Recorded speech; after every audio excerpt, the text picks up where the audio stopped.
Facebook's oversight board upheld the website's decision to ban former President Trump from Facebook, but they also said Facebook had 6 months to review the arbitrary indefinite ban.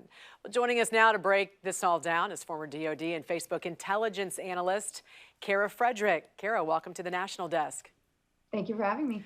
So what did you make of the oversight board's decision, first of all? Well, I'm certainly disappointed, but I'm not surprised. If you look at the composition of the oversight board, these are a lot of international professors. These are really deep thinkers, but they're using standards that are not necessarily America standards to evaluate and come to their decision. They're using international human rights law. They're using Facebook's own values. They're considering many different things other than freedom of expression, clearly, when they come to this decision, but they also didn't let Facebook get away with sort of pushing accountability somewhere else. They kicked the can right back to Facebook and they said, nope, you actually have to make this decision. So it was a non-decision, but I'm not surprised. And Kara, the board did state it was inappropriate for Facebook to invoke an indefinite suspension. And there's been so much talk, as we know, of big tech overreaching. What impact do you foresee this decision actually having on Facebook and the future of social media? Do you think we're going to see even more of a mass exodus from some of these social media websites?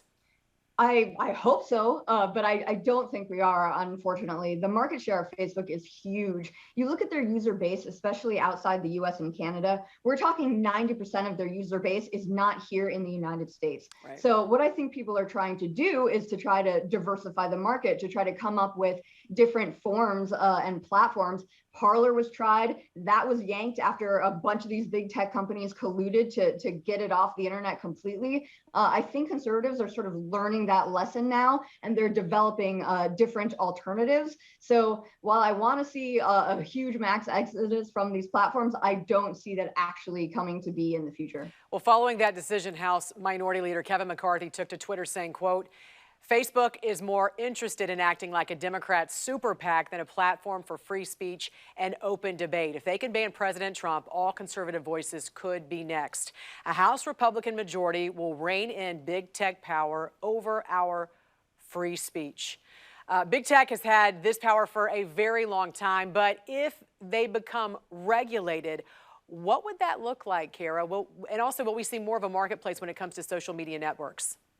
So the low-hanging fruit here is Section 230 reform. And this is the Section 230 of the Communications Decency Act of 1996 that everyone talks about, that was really created to protect these young, incipient companies from being strangled in their graves by an overly litigious population. So it allowed them to grow and thrive and flourish in the 90s.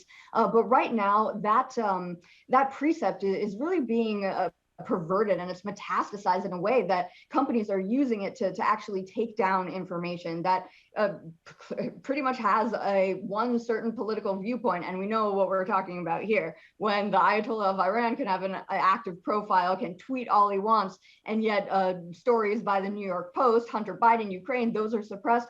We know what they're doing. The cat's sort of out of the bag there. So Republicans they can't hide any longer. I think Section 230 reform needs to be refined. I think that's low-hanging fruit, even for both sides at this point. But I always say, when you have Justice Clarence Thomas saying that, hey, we're signaling that this might be reformed, narrowly scoped, maybe we can introduce some sort of sunset clause as well. That's Heritage's analysis, not Clarence Thomas's analysis, but could come to pass. So I think that's what it's going to look like in the near future. And then the market is going to introduce new alternative platforms and hopefully take care of the rest. All right, so keeping our eye on Section 230 and seeing if that ever comes up for debate again in Congress. Thanks so much, Kara, for joining us here on the National Desk. Have a good week.